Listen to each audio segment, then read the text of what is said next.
नागपंचमी म्हटलं की आपल्या महाराष्ट्रात आठवतो तो खास पारंपरिक गोड पदार्थ म्हणजे पाटोळ्या. तर आज आपण बनवूया अगदी मऊ, सुगंधी आणि चविष्ट अशा नागपंचमी स्पेशल पाटोळ्या.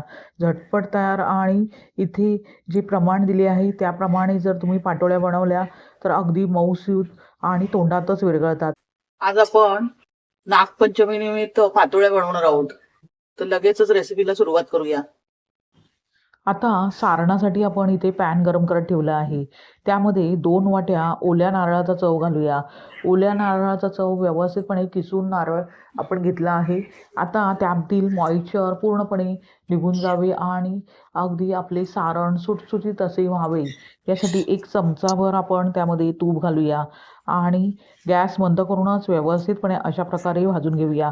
गॅस इथे मंदच करून आपण तुपावर हे खोबरे व्यवस्थितपणे परतून घेणार आहोत. त्यामुळे जे आपण पातोळ्या बनवत आहोत त्या 2 दिवस आरामात टिकतात, कारण त्यामध्ये पाण्याचा अंश अजिबात राहत नाही.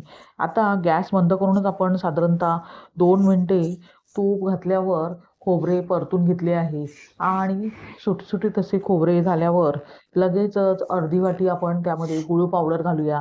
गूळ पावडर जर नसेल तर खडे गूळ विरघळवून अशा प्रकारे खोबऱ्यामध्ये घालू शकता किंवा तुम्ही या जागी साखरेचाही वापर करू शकता जर गूळ आवडत नसेल तर. आता गूळ पावडर अशा प्रकारे आपण खोबऱ्यामध्ये एकजीव करून घेऊया. खोबऱ्यामध्ये एकजीव करून घेत असताना गॅस अगदी मंदच ठेवायचा आहे, नाहीतर खोबरे तळाशी चिकटून करपण्याची शक्यता असते. फक्त 2 मिनिटे आपण अशा प्रकारे खोबऱ्याबरोबर गूळ एकजीव करून घेऊया.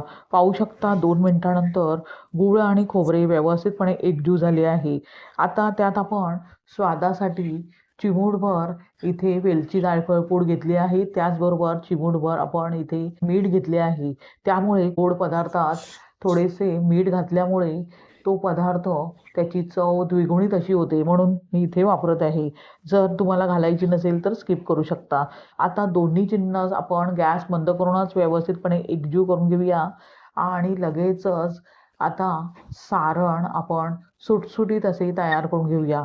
फक्त अर्धा मिनिटभर हे मिश्रण एकजीव करत राहायचे आहे. पूर्णामध्ये पाण्याचा अंश राहिला नाही पाहिजे, एकदम खळखळीत असं सारण व्हायला पाहिजे.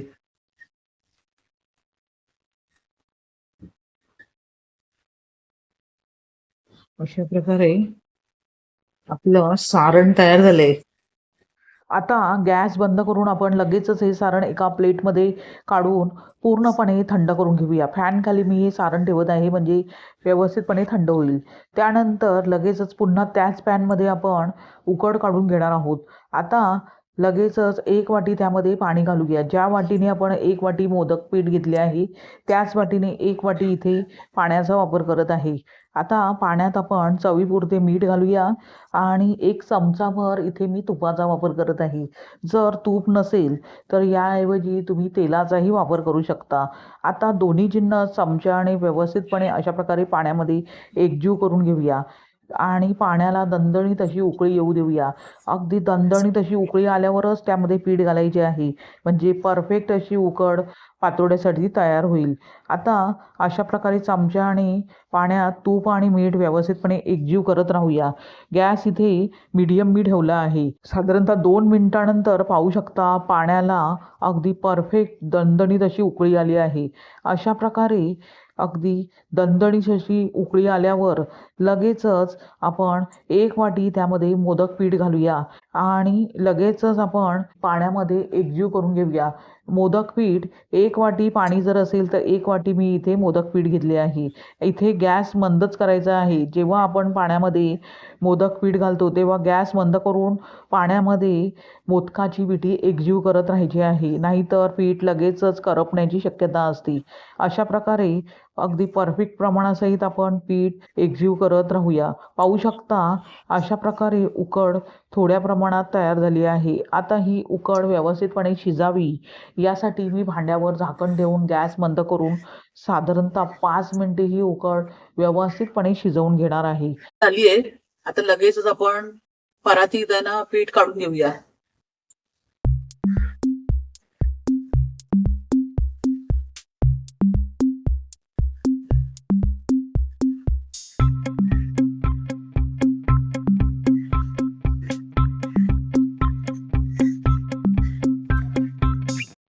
आता आपण थोडे पाण्याचा हबका लावून अशा प्रकारे पीठ मळून घेणार आहोत. उकड फारच गरम आहे, त्यामुळे थोडे पाणी लावून अशा प्रकारे मी अगदी मऊसूद अशी उकड तयार करून घेतली आहे, म्हणजेच मळून घेतली आहे. आता ही उकड परफेक्ट झाली आहे की नाही ते चेक करण्यासाठी अशा प्रकारे आपण थोडा गोळा घ्यायचा आहे. अगदी मऊसूद असा आपण गोळा तयार करून घेतला आहे. पाहू शकता परफेक्ट अशी लवचिक असे पीठ आपण तयार करून घेतले आहे. अशा प्रकारे अगदी मऊसूद अशी आपण उकड तयार करून घेतली आहे. अशा प्रकारे स्ट्रेच राहायला पाहिजे, म्हणजेच परफेक्ट अशी उकड आपण तयार करून घेतली आहे. लगेचच आपण ह्या पिठाचे गोळे तयार करून घेऊया. तुम्ही हव्या त्या साईजमध्ये गोळे तयार करून घेऊ शकता. इथे मी मीडियम साईजचे गोळे तयार करून घेत आहे. त्यासाठी पिठाचा गोळा घेऊन अशा प्रकारे तळहातावर परफेक्ट असा गोलाकार द्यायचा आहे. अशाच प्रकारे सर्व गोळे मी व्यवस्थितपणे तयार करून घेत आहे. अजूनही पीठ फारच गरम आहे, तरी मी अगदी परफेक्ट अशी उकड तयार करून घेतली आहे. लगेचच आपण इथे साधारणतः 7 ते 8 इथे हळदीची पाने घेतली आहे. धुवून व्यवस्थितपणे पुसून घ्यायची आहेत. आता वरून आपण तूप लावून घेऊया. अशा प्रकारे हळदीच्या पानाला तूप लावून घ्यायचे आहे, म्हणजे अगदी पातोळ्या आपण त्यामध्ये थापून घेतल्यावर जेव्हा उकडतात तेव्हा सहजतेने निघतात. म्हणून तूप अगदी व्यवस्थितपणे अशा प्रकारे लावून घ्यायचे आहे. त्यानंतर गोळा अशा प्रकारे त्यावर ठेवून घेतल्यावर हलक्या हाताने अशा प्रकारे थापून घ्यायचं आहे. पातळ असे मिश्रण अशा प्रकारे थापून घ्यायचे आहे. आपण पातोळ्या करत आहोत, त्यामुळे मिश्रण जितके पातळ थापता येईल इतके थापून घ्यायचे आहे. अशा प्रकारे अगदी हलक्या हाताने उकड आपण पानावर थापून घेतली आहे. लगेचच जे सारण आपण त्यामध्ये तयार करून घेतले आहे ते अगदी व्यवस्थितपणे अशा प्रकारे लावून घेऊया. भरपूर सारण घालायचे आहे, तरच ह्या पातोळ्या फारच अप्रतिम अशा लागतात.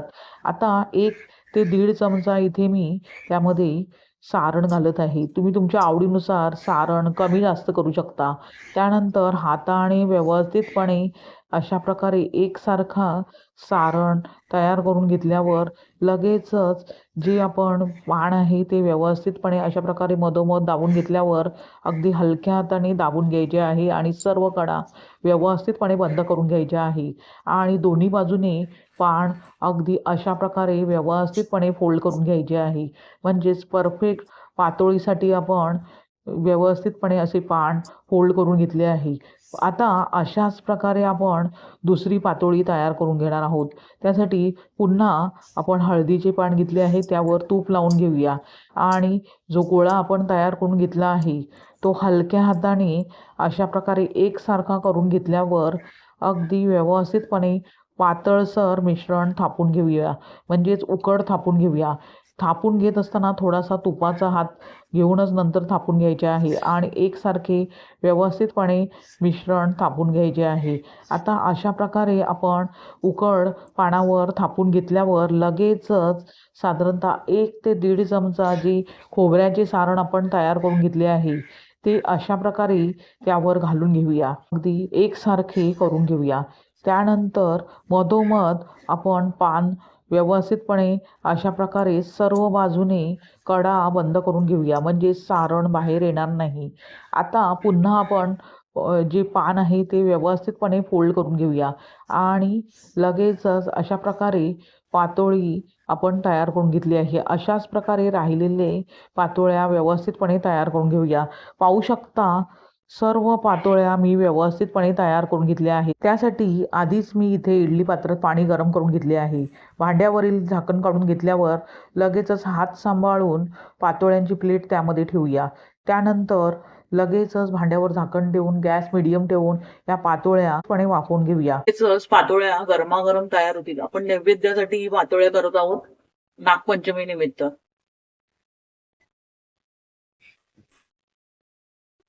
आता पातोळ्या झालेल्या आहेत, आपण काढून घेऊया.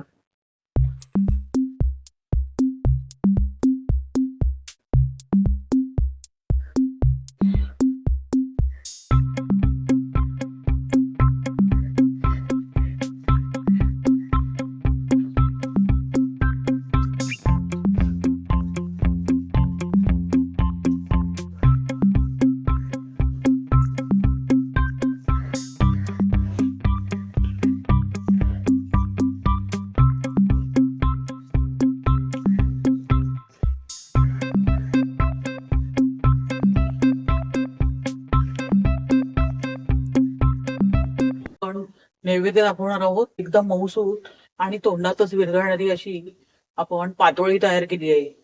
रेसिपी आवडली असेल तर लाईक करा, शेअर करा, सबस्क्राईब करा, हाईप करा. पुन्हा भेटूया अशाच साध्या, सोप्या, सुटसुटीत, तितक्याच चविष्ट अशा रेसिपीसह. धन्यवाद. श्री स्वामी समर्थ.